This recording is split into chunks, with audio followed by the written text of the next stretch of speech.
Hernán Cortés, el conquistador de México. Con un puñado de españoles y un numeroso ejército de indígenas enemigos de los mexicas, sometió al gran imperio de Moctezuma. Ningún otro conquistador consiguió tanto para el reino de España. Ningún otro obtuvo de su rey tanto desprecio. Cambió el destino de un imperio y mestizó dos mundos con audacia, estrategia y violencia. Y todo ello le valió la admiración y el odio de millones de personas. Pero detrás de la imagen interesada de héroe o villano, existió un hombre singular. Un hombre con una vida llena de luces y sombras.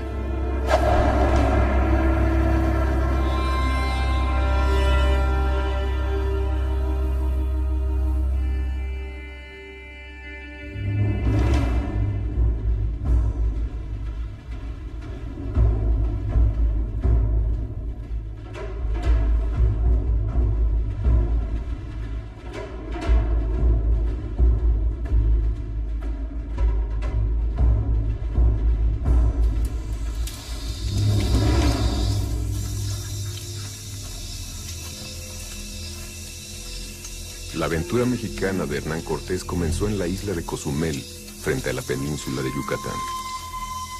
Fue la primera escala en su viaje que culminaría en la Ciudad de México, de la que habían hablado las expediciones de Hernández de Córdoba y la de Grijalva, expediciones mandadas por el gobernador de Cuba, Diego Velázquez, tiempo atrás.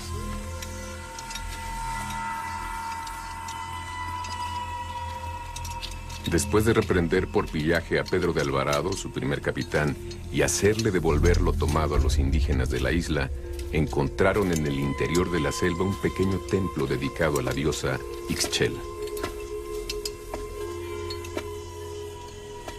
La fe cristiana fue uno de los argumentos que sirvieron para la conquista de Cortés. En aquella época Dios marcaba la vida de todos los europeos de forma indiscutible. Los dioses indígenas y los sacrificios de sangre que les ofrecían horrorizaron a los españoles, a pesar de que en Europa, por una simple sospecha, podían torturarte durante días y quemarte en la hoguera en nombre de Dios.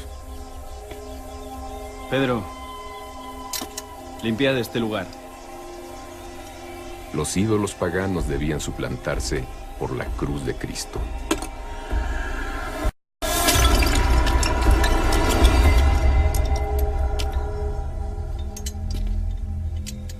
Trae la cruz. Ese ímpetu religioso común a todos los hombres de una Europa que estrenaba el Renacimiento le resultó fácil a Cortés en una isla apenas poblada y sin resistencia indígena, pero se aplacaría poco después cuando necesitó la alianza con los pueblos locales. El dios de los españoles exigía librarse de los ídolos paganos. Listo. Vámonos.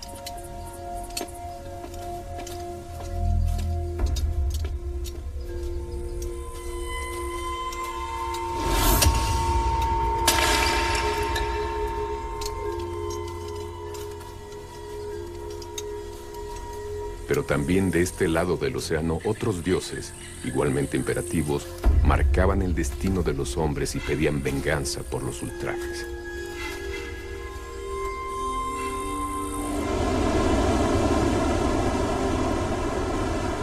La escala en Cozumel tuvo relevancia en la conquista, aunque no precisamente por la disputa entre los dioses de dos mundos.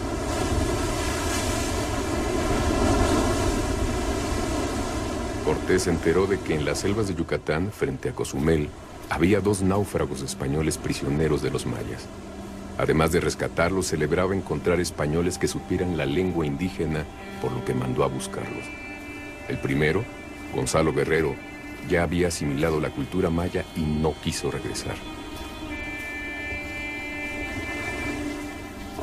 Capitán, ¿Qué pasa, Núñez? han traído a uno de los españoles que andaba preso de los mayas. ¿Qué ha sido del otro? El tal Guerrero no ha querido venir. Dicen que ya es maya. Otro traidor.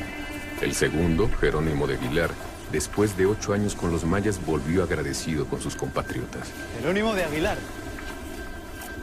Viva Dios y España. puede descansar tranquilo. Y su experiencia con los indios nos va a ofrecer una inestimable ayuda. Sentiré muy honrado. Jerónimo de Aguilar le permitía a Cortés entenderse con los mayas. Prieto, tráeme un asiento para nuestra nueva lengua.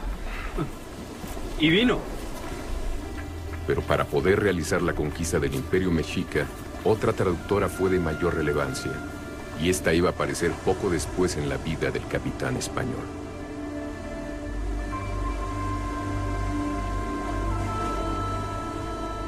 La expedición continuó costeando hacia el oeste siguiendo la ruta de las expediciones de Hernández de Córdoba y Grijalva hasta detenerse en la desembocadura del río Tabasco, al que Grijalva había bautizado con su nombre.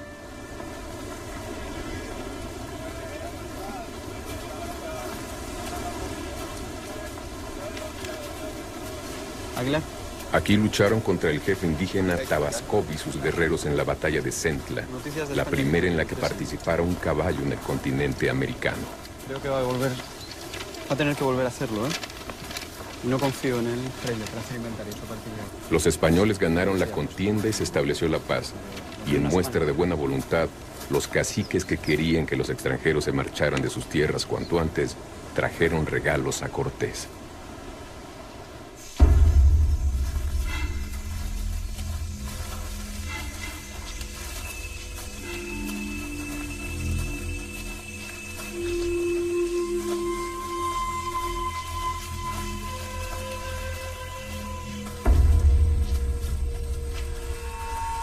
Para aquellos españoles el único regalo con verdadero valor era el oro. Poco podía imaginar Cortés que una de las indígenas que le llevaban como presente iba a ser una pieza clave en su conquista.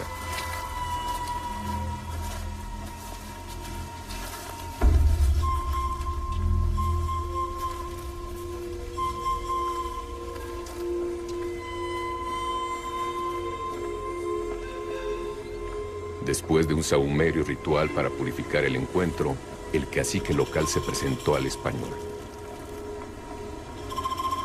Kikitankinesh, Yetel, Katasikesh. Katasikesh, Beshanma, Ashanta Leshwaye. Kasitesh, Yetel, U Hajikaol. Cortés no entendía el maya, pero Aguilar le hacía de intérprete. Quiere enseñar la paz, capitán. Aunque parece que tiene mucha prisa porque nos vayamos a su tierra. ¿Traen oro? No lo creo. Los regalos son las mujeres.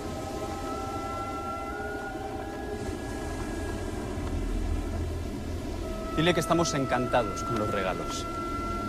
Pero debemos proceder con rectitud antes de repartir tan hermoso presente.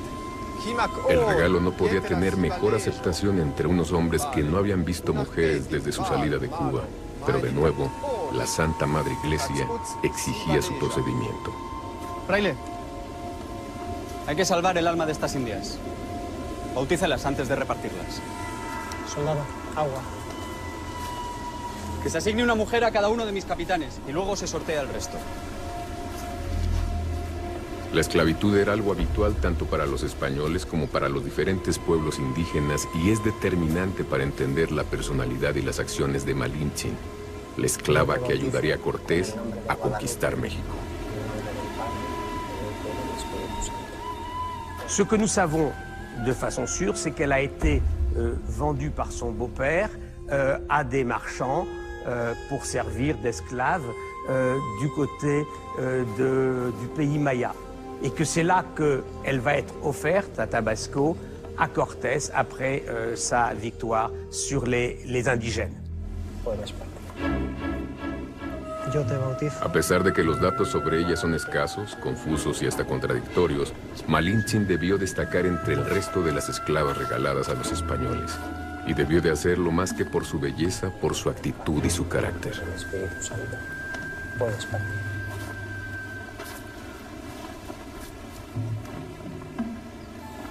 Yo te bautizo con el nombre de Marina, en el nombre del Padre, del Hijo y del Espíritu Santo. Malintzin fue bautizada con el nombre de Marina y entre ella y Cortés surgió una atracción casi inmediata por el carácter inteligente y decidido de la indígena. Yo te bautizo en el nombre de Marina. Pero el valor estratégico de aquella mujer singular no lo iba a descubrir el conquistador hasta su siguiente escala en San Juan de Ulúa.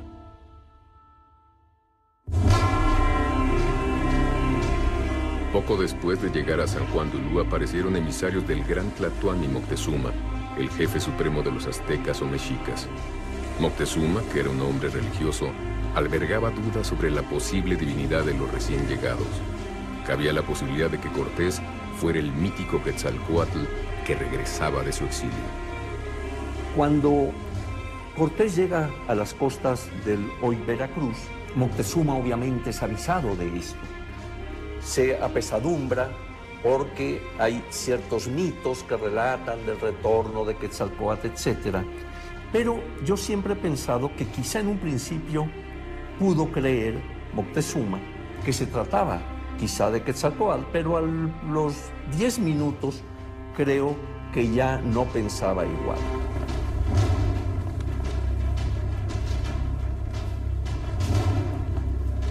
Aunque las dudas probablemente duraron muy poco, los emisarios tenían órdenes de mostrarse solícitos y amigables con los extranjeros.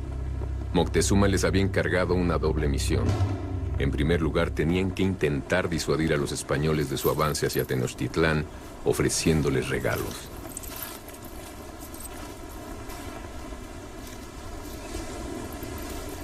Fue en estos encuentros cuando Cortés descubrió el valor estratégico de Malintzin.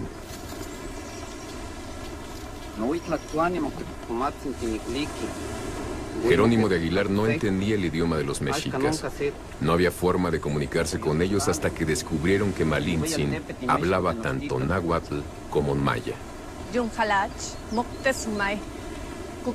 Ahora podían hacer una doble traducción. Malintzin traducía del náhuatl al maya y Aguilar del maya al español.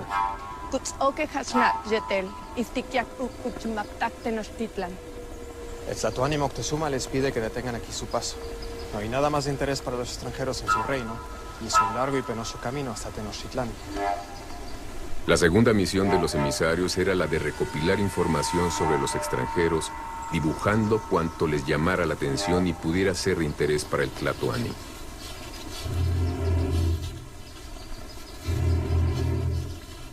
El error de Moctezuma fue creer que los regalos frenarían a los españoles. Agradeceles tanta generosidad. Especialmente aquellos realizados con el objeto más codiciado en Europa, el oro. Pero diles que seguiremos adelante. Cajol pope, hachkimakuyol, vale, chenkuchin holtikuyal macht an, kichkelem. En respuesta al Tlatoani, Cortés le manda un mensaje explicando que los españoles padecen una enfermedad del corazón que solo se cura con el oro. Una forma metafórica de definir la codicia que los llevaría, ahora con total determinación, a Tenochtitlán. Vayas y seguiremos adelante. Lo que sí pienso es que Moctezuma tenía, a los pocos días, tenía una clarísima información de quiénes eran, en el sentido de que eran un conjunto de hombres, y que él, supongo que le va haciendo estas entregas de presentes porque lo que quiere es frenarle en su avance.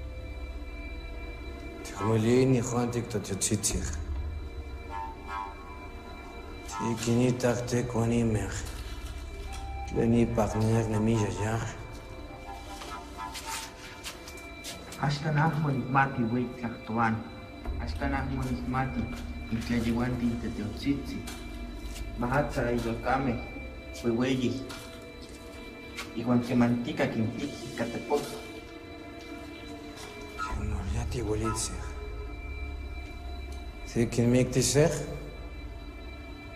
Kistoa quemixtihque seki panmayab elwani.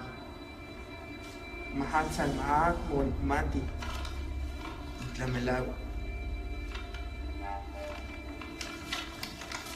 Tiquitasej.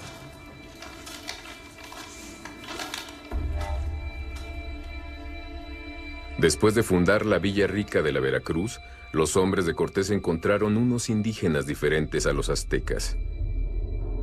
Malintzin averiguó que eran totonacas, un pueblo sometido por los mexicas cuya ciudad principal, Zempoala, estaba muy cerca. El Cortés estratega comprendió de inmediato la oportunidad que se le presentaba y se acercó a la ciudad en busca de posibles aliados. El pueblo totonaco de Zempoala era uno de los muchos sometidos por el imperio azteca y estaba gobernado por el cacique Gordo. Cortés lo visitó muy complacido al enterarse de que en estas tierras había señoríos enemigos unos de otros. Ello no solo facilitaría, sino que haría posibles los planes que ya empezaba a madurar. Los totonacas pagaban elevados impuestos a los mexicas, incluyendo personas destinadas a morir sacrificadas a los dioses aztecas. Nunca más tendrán que pagar tributos. Y si unimos nuestras armas atronadoras y nuestros caballos a sus guerreros, la victoria estará asegurada. La alianza con el cacique Gordo suponía un paso esencial para los planes de conquista de Cortés, y para ello, Malintzin resultó imprescindible. No solo traducía, sino que interpretaba, aportaba y, en definitiva, ayudaba a los españoles y a los indígenas aliados en sus propósitos. Ce que on peut détacher des documents, c'est que Doña Marina était une femme éminemment intelligente. Elle a tout de suite compris tout l'intérêt qu'elle avait à suivre les conquistadors. Et non seulement, et c'est ce qui est intéressant, ce que nous savons et ce que disent les documents, c'est que lorsqu'elle traduisait du maya au nahuatl, elle ne donnait jamais une traduction littérale, mais elle donnait une traduction compréhensible pour un espagnol, c'est-à-dire elle l'expliquait, c'est-à-dire qu'elle allait au-delà de la traduction. En fait, elle a été, que l'on le veuille ou non, une des conseillères essentielles de Cortés. Techiclis, Ayoh Canaj, Titlastlahuasej, Quemaj, Intitlanisej, Huanquinoj, Toyaotehuacán, Mech Palinsej, Sentica, Titequitisej. Yanjuntulmach, Ku Antikech, Yumpolpa. La alianza está sellada, capitán. Españoles y totonacas habían encontrado aliados para luchar contra los temibles mexicas, un pueblo guerrero que sometía a muchos otros pueblos en su territorio.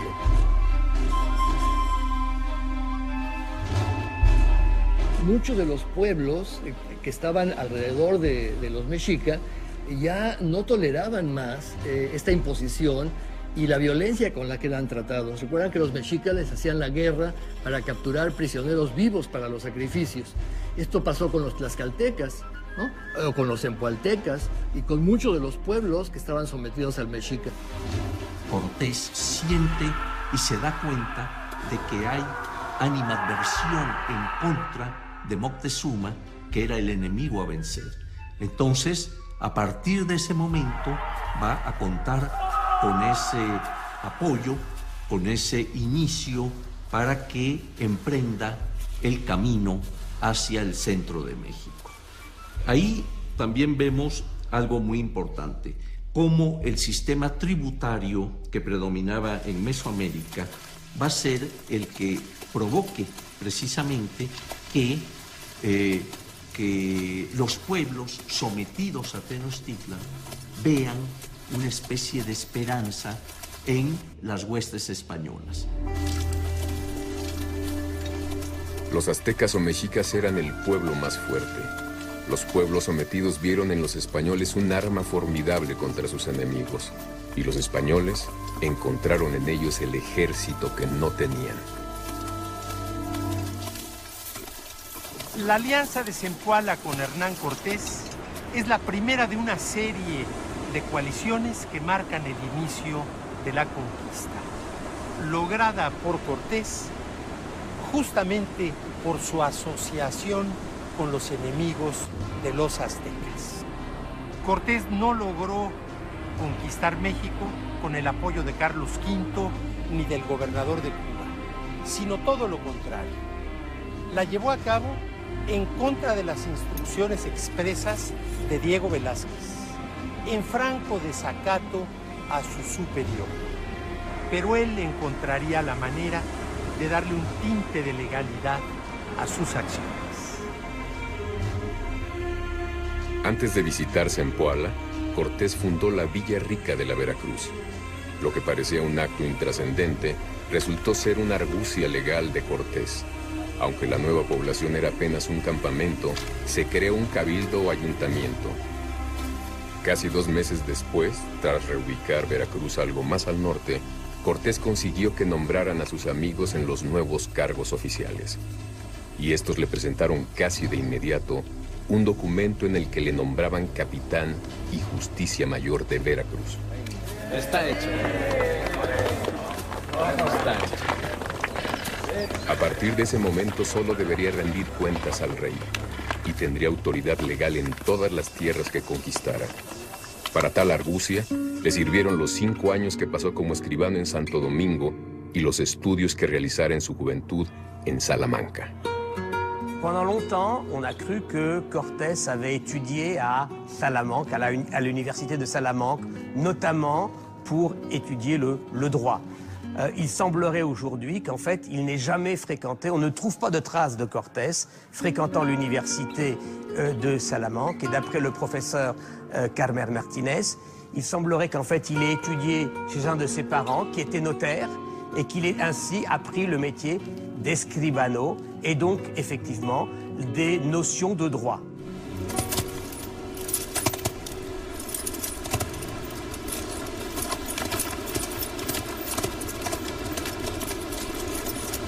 La fundación de la Villa Rica de la Veracruz, la creación de su cabildo y el nombramiento de sus autoridades se produjeron como respuesta a las noticias que llegaron de España.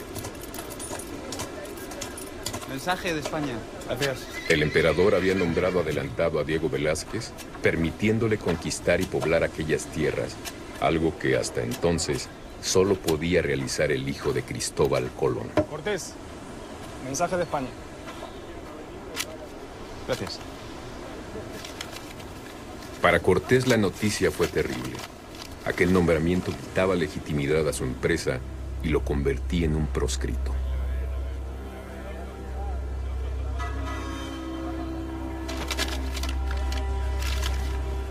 Vista sea. Para reconducir la situación, el conquistador hizo zarpar un barco rumbo a España cargado con un impresionante tesoro y con documentos que había redactado, haciendo uso de su conocimiento en leyes, donde explicaba sus acciones bajo un estudiado marco legal. El envío sirvió a sus propósitos y obtuvo el beneplácito de Carlos V, pero las noticias llegadas de España iban a traer consecuencias entre los suyos.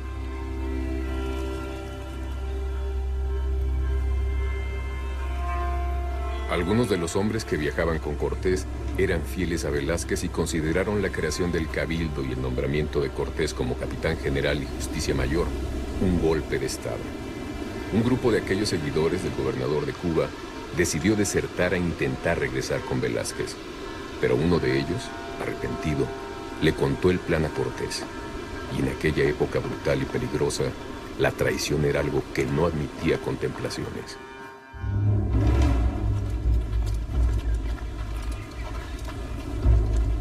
Apresados por los hombres de Cortés, el extremeño no tardó en hacerles un juicio sumario. Los cabecillas Pedro Escudero y Diego Cermeño fueron ahorcados de inmediato. A los marineros implicados les dieron 200 azotes. Soltad al fraile. Al clérigo Juan Díaz, quizá por cierto temor religioso, le perdonó la vida en última instancia. Traed al piloto. No. No. No. No. No. Clemencia. No. Y al piloto Gonzalo de Umbría, como castigo ejemplar, mandó cortarle los pies. Clemencia. No. No. No. No. No. No.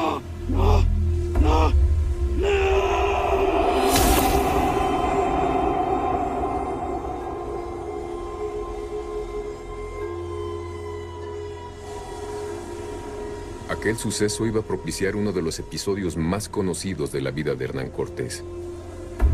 Antes de emprender el viaje hacia el interior, camino de México a Tenochtitlán, Cortés dejó una fuerte guarnición en Villarrica de la Veracruz y para evitar la tentación de nuevas deserciones, mandó hundir sus barcos.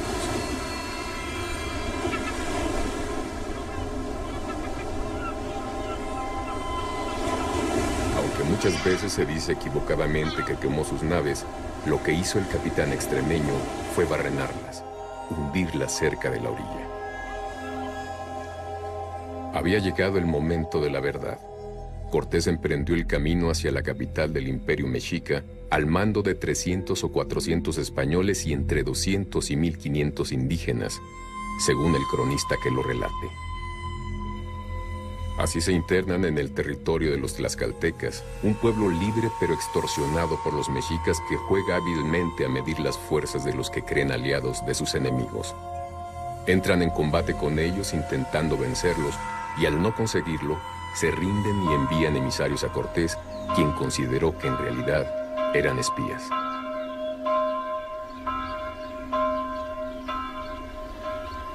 En su trayecto hacia el interior del territorio, Cortés combatió varias veces contra los tlaxcaltecas y los derrotó, enfrentándose al indómito Xicoténcatl el Joven. En uno de sus campamentos, Cortés recibió a 50 enviados del propio Xicoténcatl y sospechando que quisieran en realidad espiarlo, ordenó un brutal castigo. En una carta al rey de España, así le escribe: mandé tomar a todos los 50 y cortarles las manos. Viendo la determinación de Cortés y el poder de las armas de los españoles, los tlaxcaltecas se aliaron con ellos. Ahora podrían liberarse de la tiranía de los mexicas. Siguiendo las indicaciones de los emisarios de Moctezuma, los españoles llegaron, en su camino hacia Tenochtitlán, hasta Cholula, el centro religioso más importante del altiplano.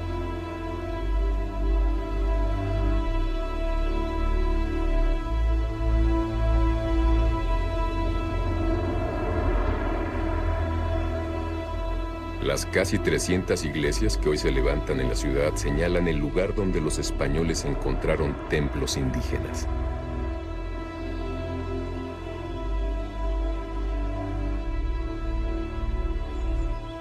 Cholula era un señorío independiente, pero a diferencia de sus enemigos los tlaxcaltecas, los cholultecas eran aliados de Moctezuma y obedecían sus órdenes.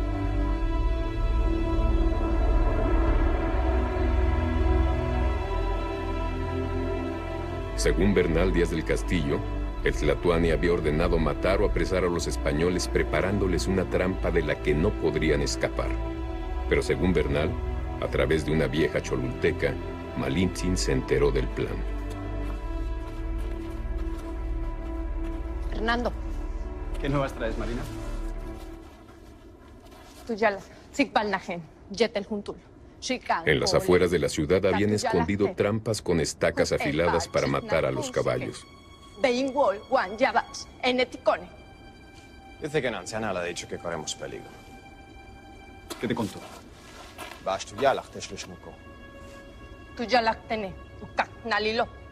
Agrega Bernal que algunas calles estaban tapiadas.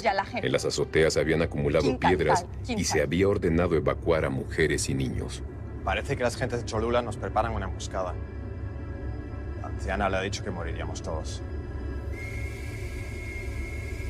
Dispuesto a dar un ejemplo que demostrara su fuerza y evitara nuevas emboscadas, Cortés convocó a conversar a los guerreros y principales cholultecas en unos patios donde, a una señal, entrarían sus tropas.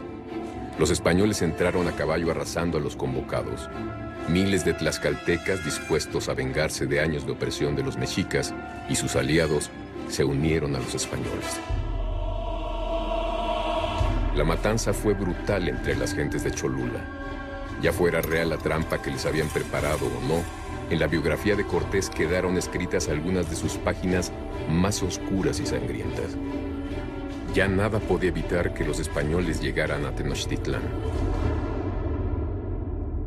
Pero lo que encontraron al ascender, el ahora conocido como Paso de Cortés, superaba con mucho sus expectativas.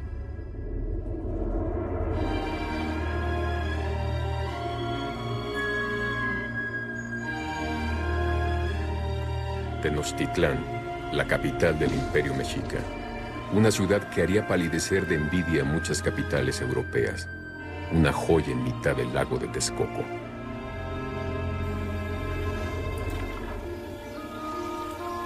Canales y acueductos permitían el paso de embarcaciones y suministraban agua limpia a hogares y cultivos. Las chinampas, huertas flotantes, suministraban verduras y flores a la ciudad. Cuando Londres contaba con apenas 60,000 habitantes, la gran Tenochtitlán tenía más de 200,000. Grandes pirámides, templos dedicados a los dioses aztecas, despuntaban sobre la superficie plana de la ciudad.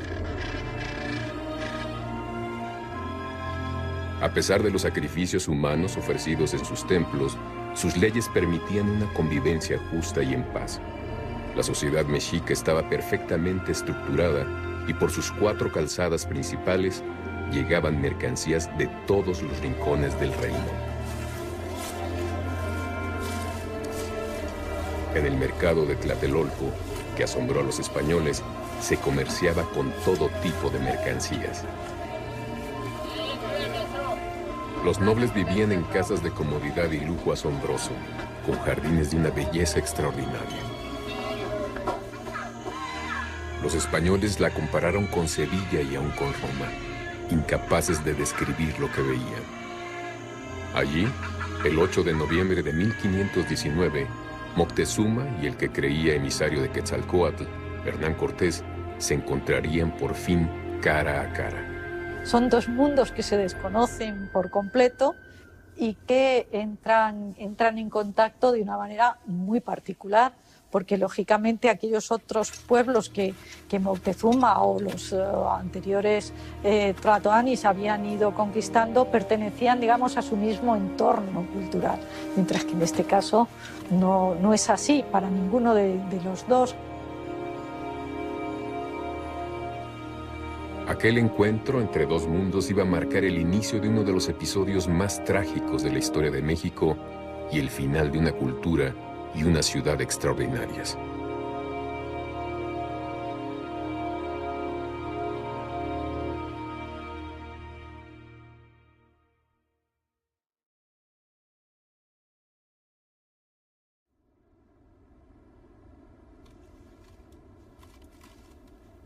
Cortés y sus hombres fueron alojados en el palacio de Axayácatl, a un lado del Templo Mayor.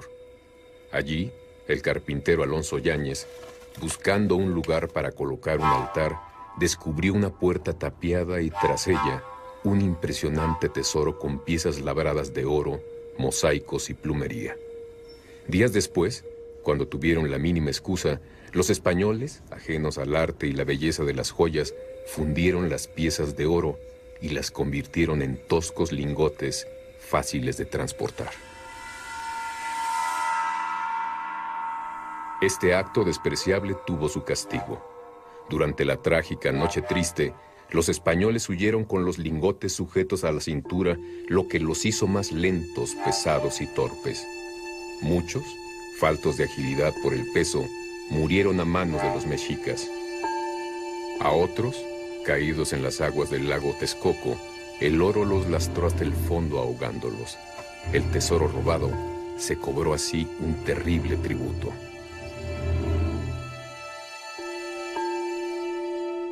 Mientras Cortés disfrutaba de la hospitalidad de Moctezuma, los mexicas atacaron a los españoles en Nautla, en las costas de Veracruz. Aquella acción iba a desencadenar terribles acontecimientos que cambiarían el curso de la historia.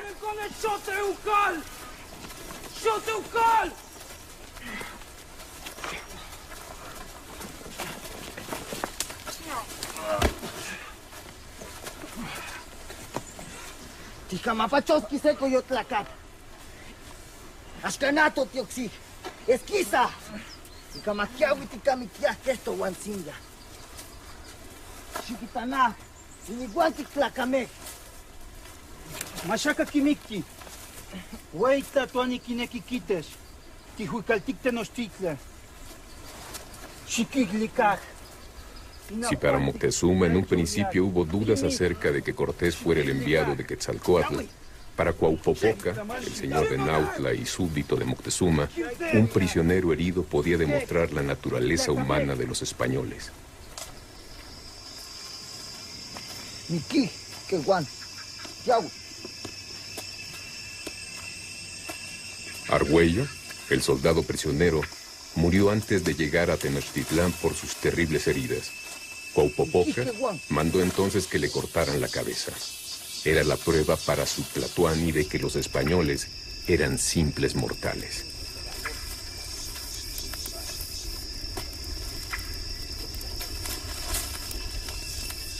Chimahuala ni can Cuauhpopoca. Chimahuala ni can. Chiquiglicaj. Güey tatuani, inihuantic, tlaik yuila, timik, iguanica ni mantla mantitlec, ni mantanilis, quitas, Yahweh.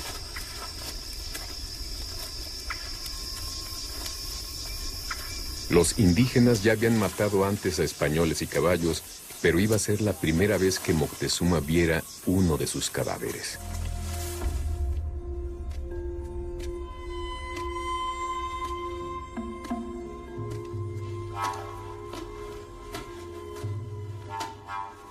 Huitlatuani, ni misilis tlenquis tisqui, Cuauhpopoca tlenquis lisque. Tlaxquetl, quil, tohqui. Cuauhpopoca, misitlanilisqui se tlamanti tlen. Ica, ticmati, cuyo tlacameh nohqui miki. Miki, Huitlatuani. Cuyo tlacameh miki, que guan nochi tlacameh.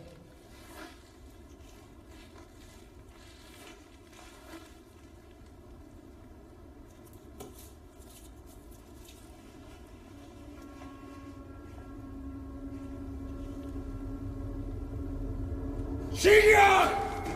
¡Igual si juega no patramaki! ¡Len magmauir! Aquella cabeza le demostraba que los españoles eran mortales. Pero conociendo a su huésped, también vaticinaba que la reacción de Cortés no se haría esperar y, desde luego, no sería tibia. Cortés. ¿Qué nuevas traes, Guzmán? Malas noticias, capitán. Los indígenas se sublevaron en Nautla, a 2 días de camino de Villarrica. Juan, ¿qué demonios ha pasado? Se han sublevado cerca de Nautla. Han caído hombres y caballos. Que se sepa, Juan de Escalante y otros 6, incluyendo a Argüello, que se lo llevaron prisionero. ¡Maldita suerte!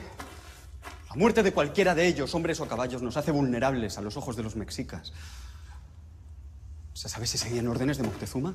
Nadie sabe nada. Intentamos sofocar la rebelión. En Villarrica se temen lo peor.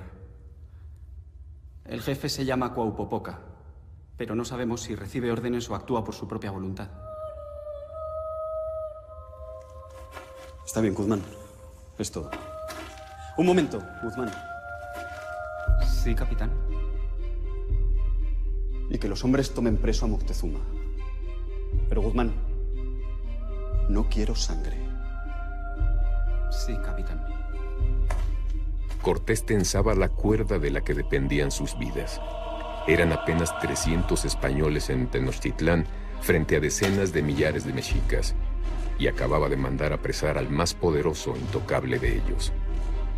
Moctezuma negó ser el autor intelectual de la muerte de varios españoles en Nautla, cerca de Veracruz.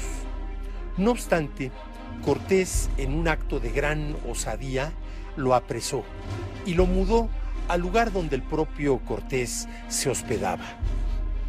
Moctezuma mandó a prender a Cuauhpopoca y 3 de sus capitanes, responsables directos de aquellas muertes de Nautla. Y Cortés dispuso quemarlos vivos en la hoguera aquí en el centro de Tenochtitlán.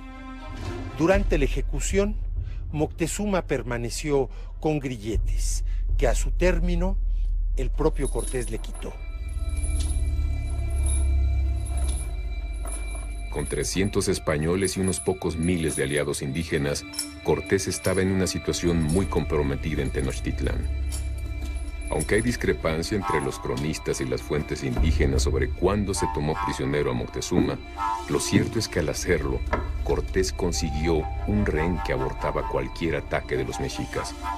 Para Moctezuma, la prisión laxa a la que lo sometieron era algo traumático, pero las cadenas eran una ofensa inaceptable. Quitadle los grilletes.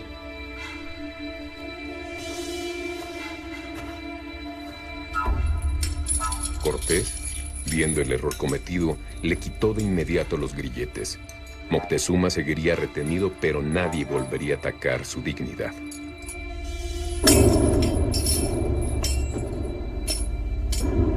¿Cómo consiguen abastecer de alimento a tantas personas? Junghol Pop, acá tuyo helt. Dispina, céntiques, en quechmaco. Durante los meses siguientes, Cortés y Moctezuma estrecharon su relación. Tlatoani seguía prisionero, pero con la ayuda de Malintzin, parece que el español consiguió cierta relación con él.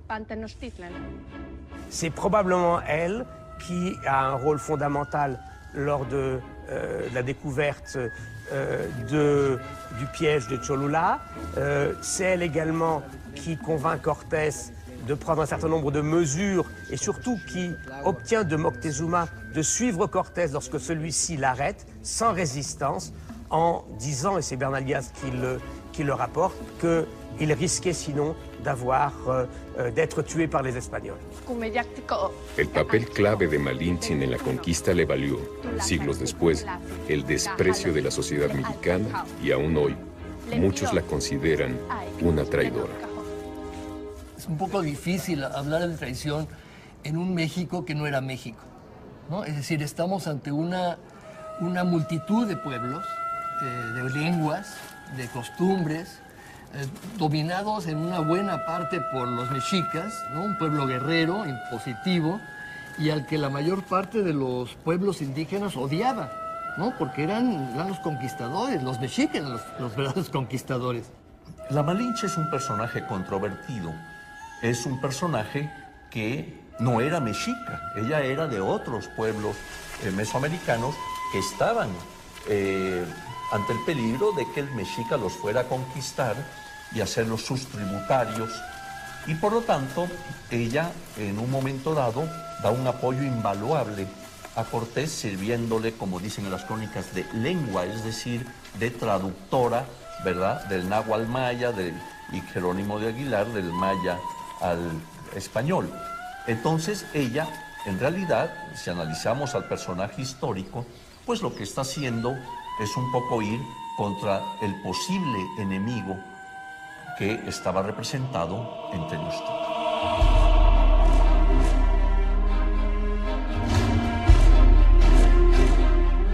Mientras Cortés permanecía en Tenochtitlán, Diego Velázquez, gobernador de Cuba, mandó a Pánfilo de Narváez al mando de una armada para apresar a Cortés. Entretanto, Cortés se enfrentaba a una difícil disyuntiva. Si salía al encuentro de Narváez, dejaba a sus hombres en una situación terriblemente comprometida. Sabía que Moctezuma acabaría con sus hombres en cuanto dejara Tenochtitlán. Narváez, por su parte, traía 800 hombres con caballos y artillería. Si llegaba a Tenochtitlán, él y los suyos estarían perdidos. No le quedaba otra alternativa que salir a su encuentro.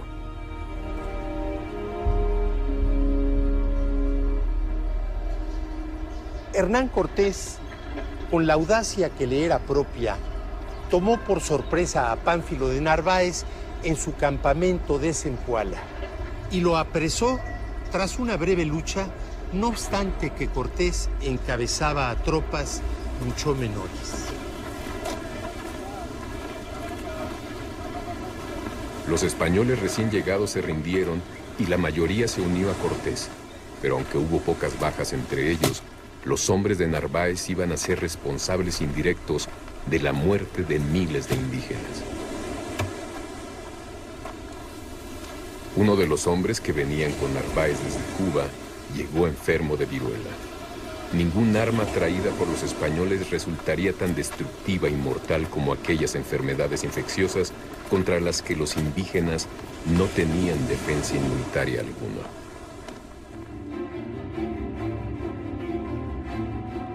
Mientras Cortés estaba en Veracruz, en Tenochtitlán se produjo una terrible tragedia. Pedro de Alvarado concedió permiso a los mexicas para celebrar la fiesta anual en honor de Huitzilopochtli y Tezcatlipoca. Pero temiendo que fuera el inicio de una sublevación, los españoles y sus aliados tlaxcaltecas cargaron contra ellos cuando estaban reunidos en el Templo Mayor. Alrededor de 600 nobles, señores y capitanes mexicas, desarmados y adornados para la fiesta religiosa, fueron masacrados sin piedad en una espantosa matanza.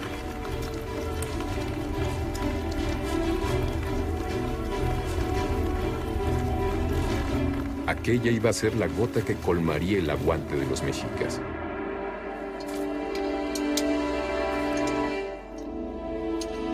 Cuando el 24 de junio Cortés llegó a Tenochtitlán, los mexicas incendiaban, mataban y atacaban allí donde había un español. Y lo que es peor, Moctezuma, su rehén principal, el seguro con el que se mantenían vivos en la ciudad, había muerto. Según Bernal Díaz del Castillo, Alvarado había sacado al Tlatoani para que calmara a los suyos intentando sofocar la rebelión mexica. Pero los mexicas estaban hartos de un rey al que consideraban pusilánime, un sometido a los extranjeros invasores. Cuando Moctezuma se asomó a hablar a su pueblo, recibió 3 pedradas, una de las cuales le causaría la muerte 3 días después. Cortés estaba desolado. Nada lo salvaría ahora de la ira de los mexicas. Hay un hecho importante y es el de la muerte de Moctezuma, que los españoles lo achacan a los indígenas y los indígenas a los españoles. Yo creo, sobre el particular, que Moctezuma, en ese momento en que ya va a ocurrir su muerte, ya no era necesario que lo tuvieran prisionero en el palacio de Axayácatl.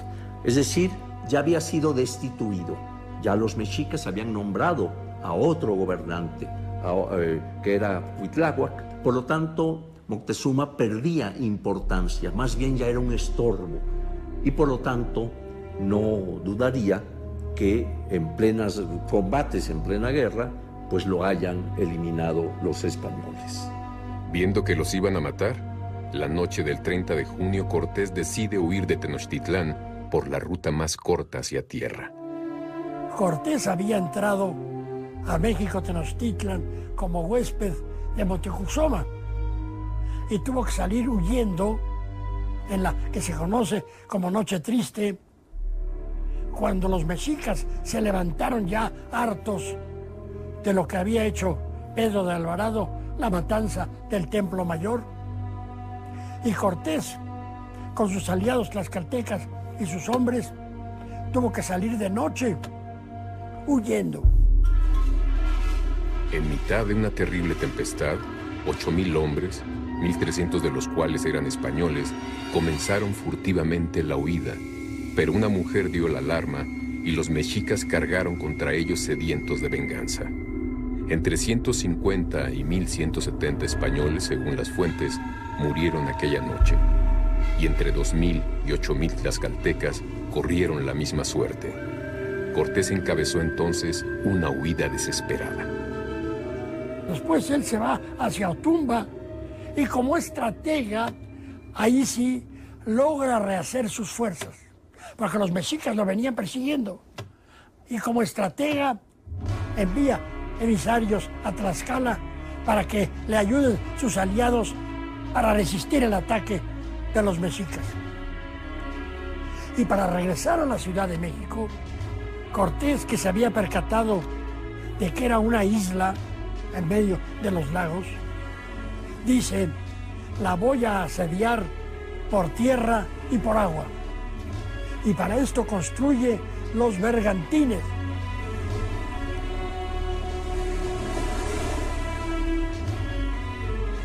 En Tlaxcala decide fabricar las naves, Manda recuperar los aparejos de los barcos barrenados en Veracruz, mientras de los bosques cercanos a Tlaxcala saca la madera necesaria. Después hace transportar todo el material hasta las orillas del lago de Texcoco y allí monta 13 bergantines. Y así comienza el asedio. Y como capitán hábil, por las 3 calzadas principales, pone a uno de sus capitanes para que asedien la ciudad por tierra, por cada una de las calzadas, y a la vez asedia por agua. Fue muy inteligente ese ataque. Fue un asedio de 3 meses que vio una violencia enorme, unos tratando de defender su ciudad, los otros atacándola y queriendo tomarla, ¿no? Esto va a terminar, por lo menos esa parte armada, el 13 de agosto de 1521 en Tlatelolco, que es el último reducto de defensa militar del Mexica. Se luchaba en el lago y en las calzadas de la ciudad con victorias alternativas en uno y otro bando. Pero los asaltantes tenían ventaja. Habían cortado todos los suministros a la ciudad. El asedio duró 3 meses. A los españoles y sus aliados indígenas se alió el hambre en el interior de Tenochtitlán, un arma terrible que mataba sin piedad y debilitaba a los guerreros día a día. En todo proceso de conquista militar e ideológico hay imposición, hay brutalidad, hay, en fin, formas de sometimiento, y la conquista de México no fue ajeno a eso.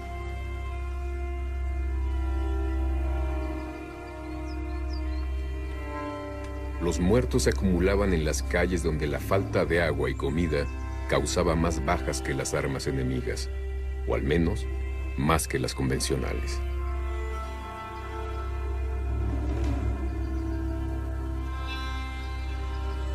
Porque un arma invisible ya había diezmado la población mexica antes del asedio a Tenochtitlán, poco después de la Noche Triste. Era un arma despiadada que llegó con uno de los hombres de Pánfilo de Narváez desembarcados en Veracruz. Un arma que diezmaría las poblaciones indígenas en el continente americano, causando un colapso poblacional y contra la que los indígenas no tenían ninguna defensa: la viruela. Incluso Cuitláhuac, el tlatoani sucesor de Moctezuma, sucumbió durante la epidemia que azotó la ciudad entre la Noche Triste y el asedio.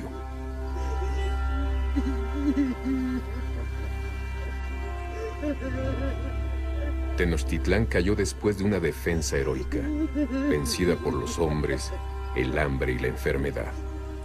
Era el inicio de una nueva era.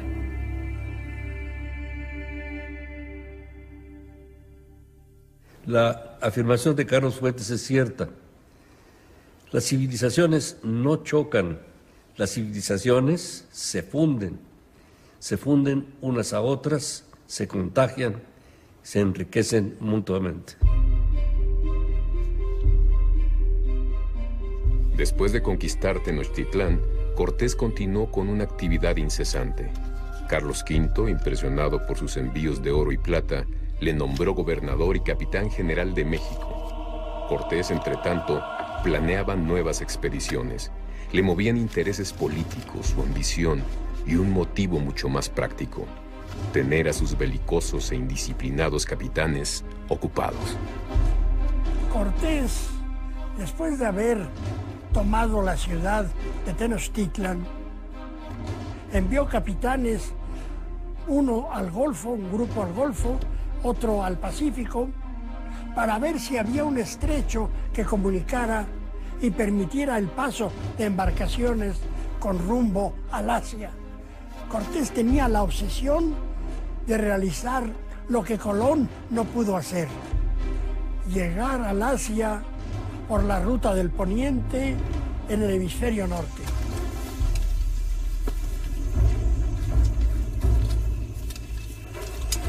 Un año después de tomar la capital mexica, Cortés escribe al emperador su intención de hallar muchas islas ricas en especias, oro, perlas y piedras preciosas.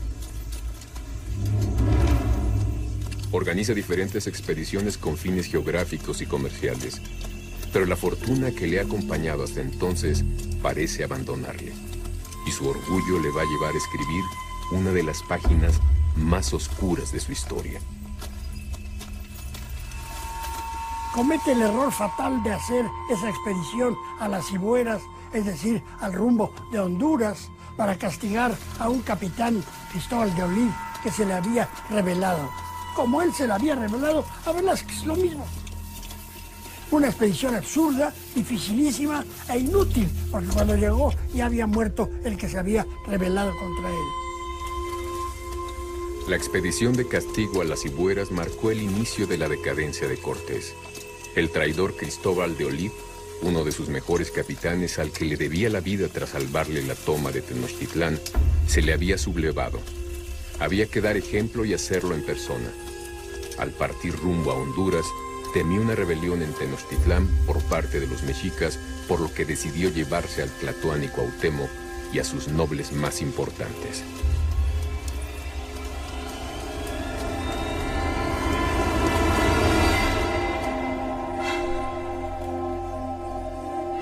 Durante la toma de Tenochtitlán, un nuevo Tlatoani había llegado al poder y tras la batalla final había sido apresado junto con algunos de los nobles mexicas.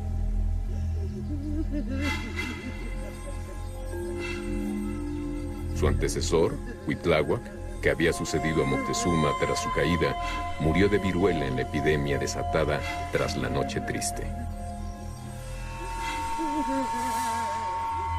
Los mexicas, necesitados de un líder que les condujera en el momento más duro de su historia, nombraron entonces a Cuauhtémoc, primo de Moctezuma, un hombre de honor que no admitía la dominación española. Cuauhtémoc no tenía las dudas de Moctezuma sobre el origen y las intenciones de los españoles. Tras su captura, había sobrevivido a la tortura a la que le habían sometido quemándole los pies en un vano intento de que confesara la ubicación del tesoro mexica.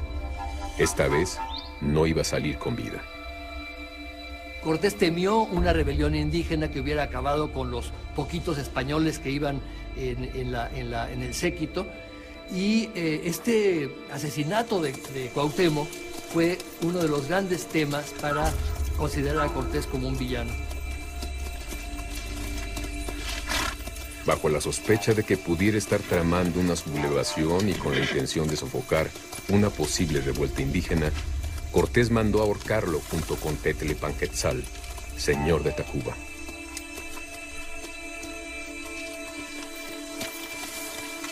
A partir de entonces, la suerte pareció abandonar a Cortés. Tras su regreso, el rey lo suspende en sus funciones, se le somete a un juicio de residencia y el nuevo gobernador lo destierra de la Ciudad de México.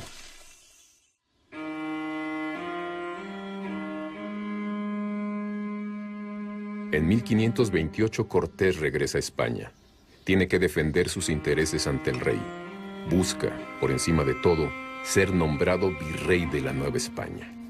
Hernán Cortés es una figura tan impactante entre los indígenas, tan reconocida, tan suya de cierta manera, que darle el papel, el puesto de virrey, era correr a los ojos de la corona un riesgo significativo. Cortés no ve cumplidos sus deseos. El rey lo recibe 2 veces, le concede el marquesado del Valle de Oaxaca y lo nombra capitán general, autorizándole a descubrir nuevos territorios. Pero su sueño de nobleza, de alcanzar el máximo poder del otro lado del Atlántico, se desvanece. Ese mismo año muere su padre sin que el conquistador haya elevado a lo más alto su apellido.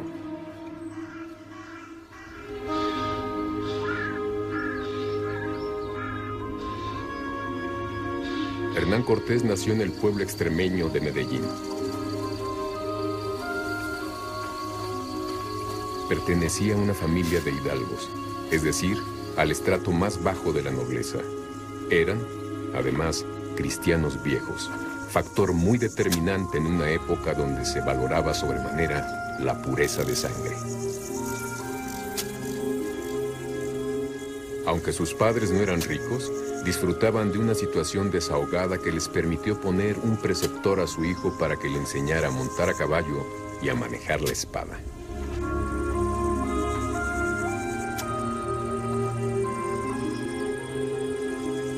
Y el joven Cortés demostró desde el principio estar especialmente dotado para aquellas dos actividades.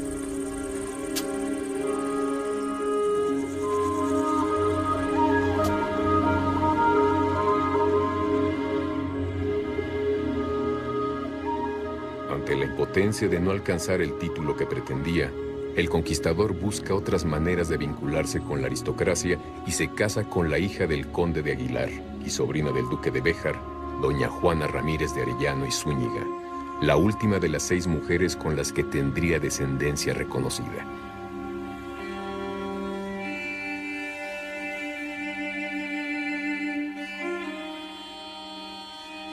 La vida de Cortés estuvo marcada por un insaciable deseo de mujeres. Tuvo relaciones por igual con indias y españolas con las que tuvo un total de 11 hijos reconocidos.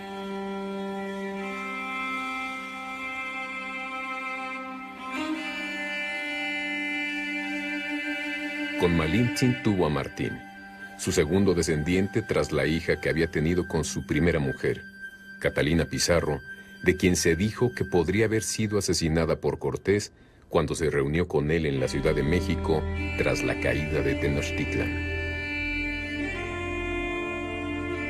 Entre sus hijos mestizos, Leonor Cortés y Moctezuma, nació de su unión con una hija del gran Tlatoani. Después tendría otra hija con otra princesa azteca y, por fin, tras casarse con doña Juana de Zúñiga, tuvo 6 hijos más, de los que el tercero, otro Martín, sería su legítimo heredero.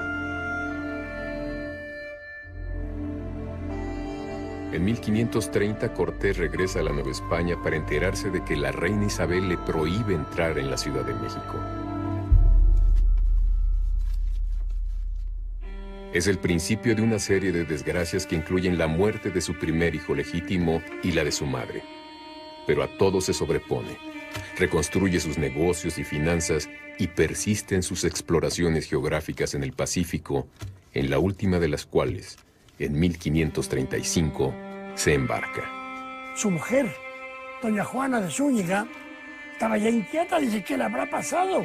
Ya hace varios meses que se fue. Entonces mandan un barquito con un mensaje de ella.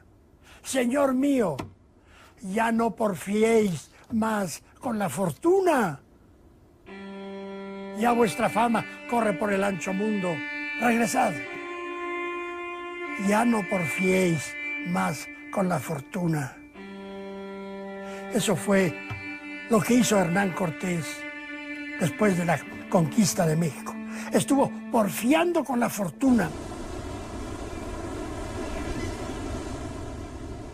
Con un juicio de residencia abierto, enemistado a muerte con el virrey Antonio de Mendoza, sin poder entrar en la capital del imperio que había conquistado con tanto esfuerzo, y después de promover y costear viajes por el Pacífico, Cortés volvió a España buscando la justicia que creía merecer del emperador Carlos V.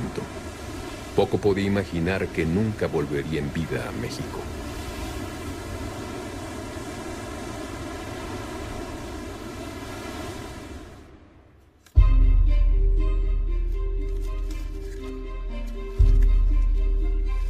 Desde Valladolid, donde se aloja, pide audiencia al emperador sin conseguirla.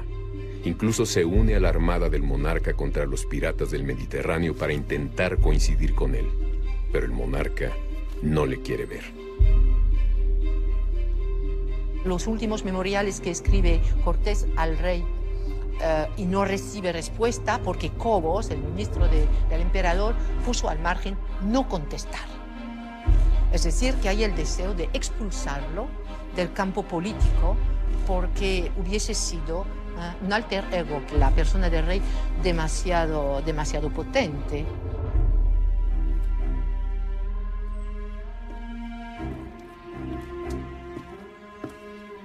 Señor, adelante.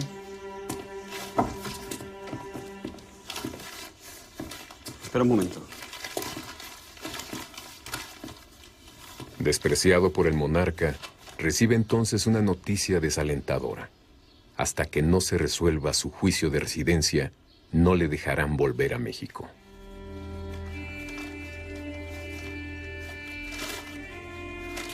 ¿No hay respuesta?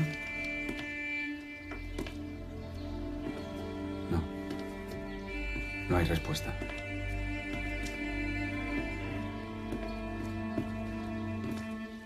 Ningún juez emitió veredicto, y la documentación del juicio de residencia se transfirió al Consejo de Indias, donde cayó en el olvido. Desesperado, abandonado por el rey al que entregó un imperio, Cortés no volvería jamás a la Nueva España.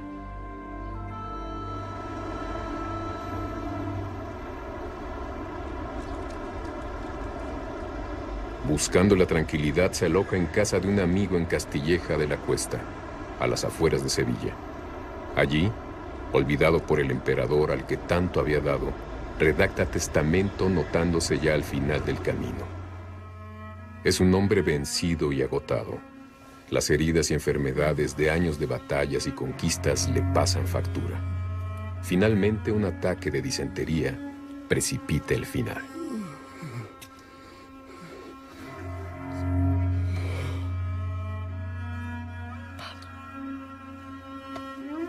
El 2 de diciembre de 1547, rodeado de representantes de la iglesia a la que siguió y de su hijo Martín, el mayorazgo, Hernán Cortés muere.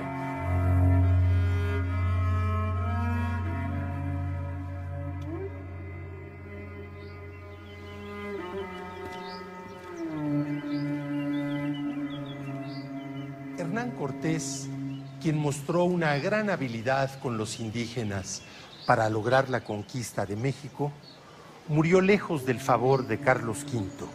Su vida fue un constante peregrinaje que no concluyó con su muerte. Durante 5 siglos, su cuerpo recorrió 8 tumbas en 4 iglesias de 3 ciudades.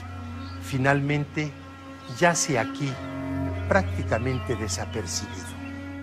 Como si su espíritu inquieto lo acompañara después de muerto, el cadáver de Cortés fue exhumado repetidas veces viajando de una iglesia a otra, atravesando el océano hasta llegar a la tierra en la que quería que reposaran sus huesos, la Ciudad de México.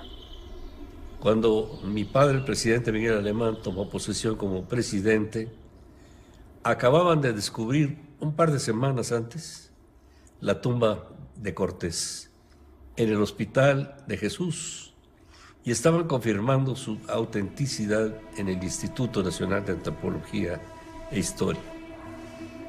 Los trabajos llevaron medio año más y permitió ello corroborar que eran legítimos los restos. También se conocían algunos detalles muy interesantes de la condición física del conquistador al momento en que murió, al momento de su muerte.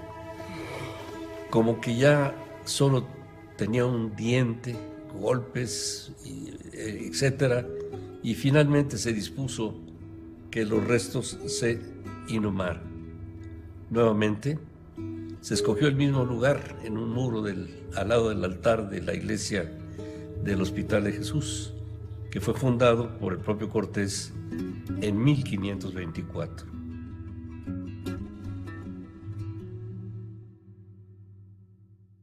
Octavio Paz tenía razón al afirmar que debemos ver a Hernán Cortés no como un personaje ahistórico, sino ubicarlo en el contexto de su época y de su papel como conquistador, con todos sus aspectos negativos, pero también reconociendo el hecho de que con él se inicia la nueva nacionalidad mexicana, mezcla de la raza mesoamericana y de los peninsulares españoles que llegaron a Veracruz en 1519.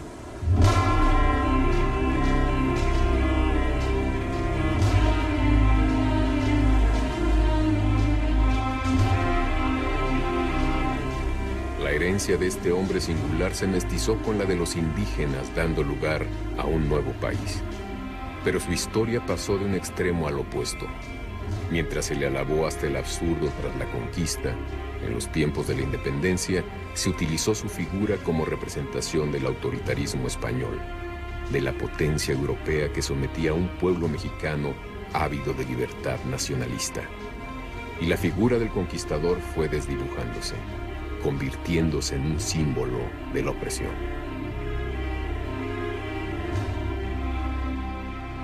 Incluso antes de morir, la historia ya había empezado a juzgar a Hernán Cortés.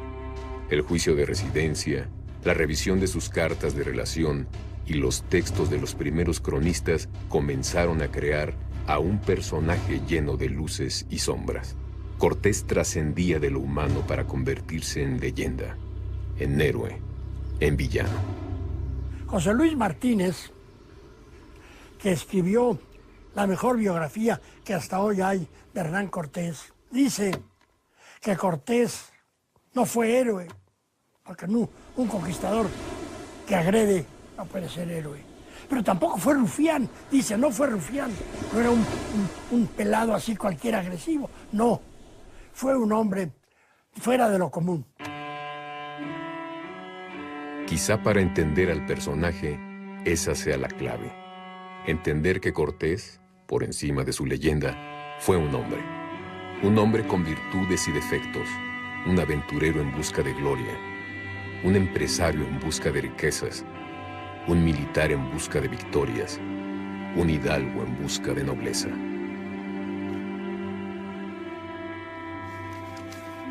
A los mexicanos nos aflige, nos duele esta idea de la conquista. Pero debemos de pensar esto. La historia de la humanidad está hecha de conquistas. La historia de los pueblos hay que verla, hay que estudiarla, hay que analizarla y hay que aceptar cómo se dio esa historia. En una época violenta, entre dos mundos cuyas religiones se imponían con sangre y muerte, Cortés fue el hombre que sembraría la semilla de lo que hoy es México.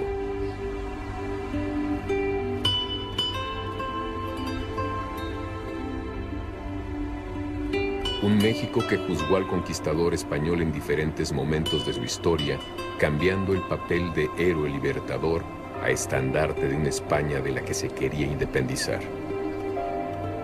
En el momento de la conquista y en el momento de la independencia es que la figura de Cortés comienza a tomar tintes distintos, ¿no? En la conquista como un héroe y en la independencia como un villano. Hoy, entrando el siglo XXI, México debe asumir la figura de Cortés como parte inseparable de su herencia, su identidad y su historia. Aujourd'hui, c'est une histoire qui est très marquée idéologiquement. Très marqué justement. Pour les Mexicains aujourd'hui, il y a une volonté de revaloriser le passé indien. Le problème, c'est que cette revalorisation du passé indien, du passé aztèque, mexica, etc., s'accompagne aussi pour le citoyen français que je suis lorsqu'il passe dans certaines villes, à Puebla, à Mexico, à Cholula, etc., de voir que les citoyens mexicains, eh bien, dédaignent en fait les indigènes qui sont en train de mendier dans les rues. Il y a d'un côté une fascination pour un monde qui a disparu, mais en même temps, il y a une volonté de ne pas s'assimiler aux descendants de ce monde disparu, qui sont les Indiens d'aujourd'hui. Para sus apologistas heroicos y para sus acusadores detestable, lo cierto es que Hernán Cortés simboliza el inicio del mestizaje mexicano. A 500 años de la conquista, en pleno siglo XXI, y al margen del propio Hernán Cortés, ya deberíamos asumir con orgullo nuestras dos raíces, tanto la indígena como la española. Al llegar el momento de su muerte, el Cortés heroico y el Cortés villano se unieron en un hombre consumido. Un hombre con luces y sombras, unido para siempre a la historia de México. Un hombre, en definitiva, que nunca dejó de soñar con vivir fabulosas aventuras más allá de lo imaginable, porfiando siempre con la fortuna.